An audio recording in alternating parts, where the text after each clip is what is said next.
النهارده جاي لنا عربيه بورش كايمن جي تي اس. العربيه دي فيها مشكله،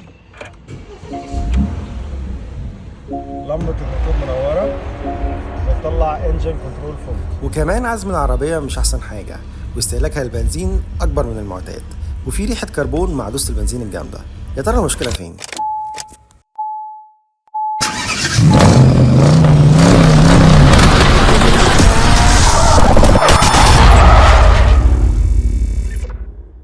لما جينا نفحصها طلع لنا سيستم تولين بانك 1 وسيستم تولين بانك 2 نوك سنسور، عشان العربيه فيها مشكله في دايره الهواء والبنزين والفيول هاي بريشر ادابتيشن. طبعا لازم نفحص العربيه، لان لما يكون الكودين الاولانيين دول هما اللي فيهم المشكله اللي بتخلي النوك سنسور والفيول هاي بريشر ادابتيشن يظهروا، سببه ان هو اكيد في تسريب هواء عند الموتور. وعلشان نعرف هل في تسريب للهواء من دايرة الانتيك الداخلة للموتور، بنستخدم جهاز السموك ديتكتور اللي بيساعدنا نعرف لو في خرطوم مشروخ أو وصلة مكسورة أو أي تسريب هواء.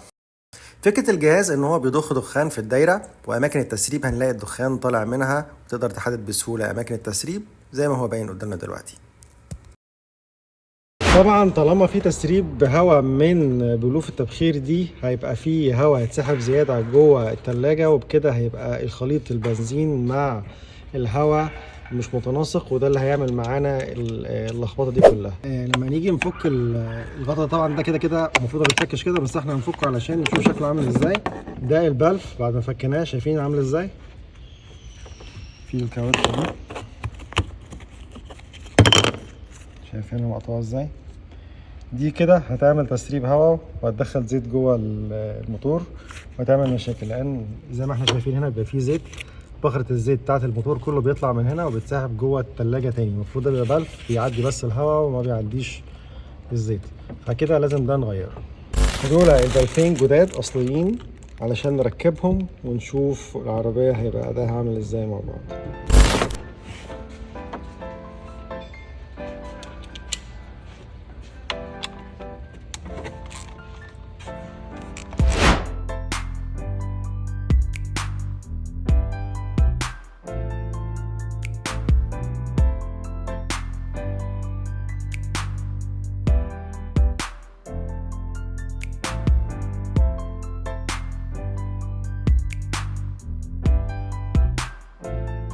ده البلف القديم.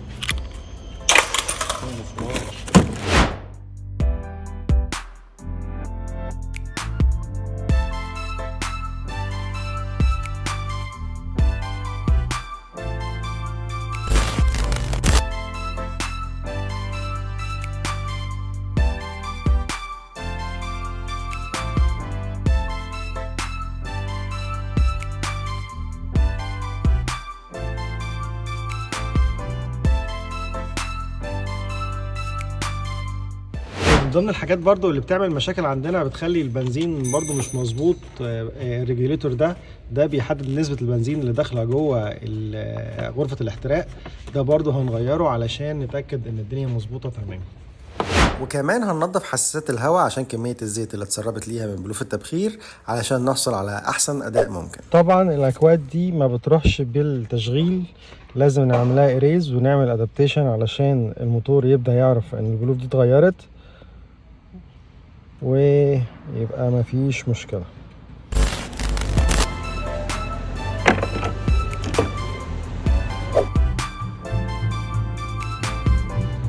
ودي علشان الايرور التاني، الراديتور شاتر. طبعا الراديتور شاتر معمولة عشان في أوروبا الجو بارد جدا، فالشاتر ده بيمنع دخول الهواء البارد لغرفة المحرك علشان توصل درجة حرارة المحرك لحرارة التشغيل بشكل أسرع، ودي حاجة مش مهمة أبدا في بلداننا الحارة.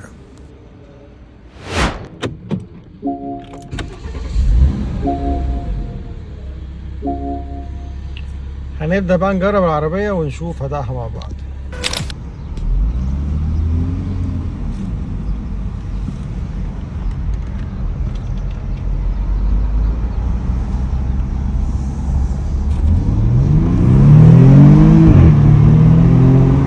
من أول تجربة أنا حاسس المكنة أنشط وأقوى. طبعا استجابة العربية بقت أفضل كتير قبل ما نغير بلوف التبخير وبلف كنترول البنزين.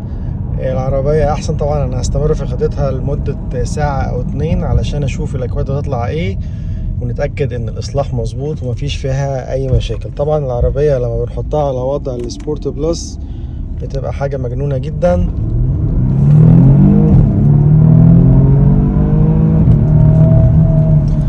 بسم الله ما شاء الله، يعني حاجة مرعبة. العربيات البورش الصراحة لا يعلى عليها، أداء رياضي ومتعة.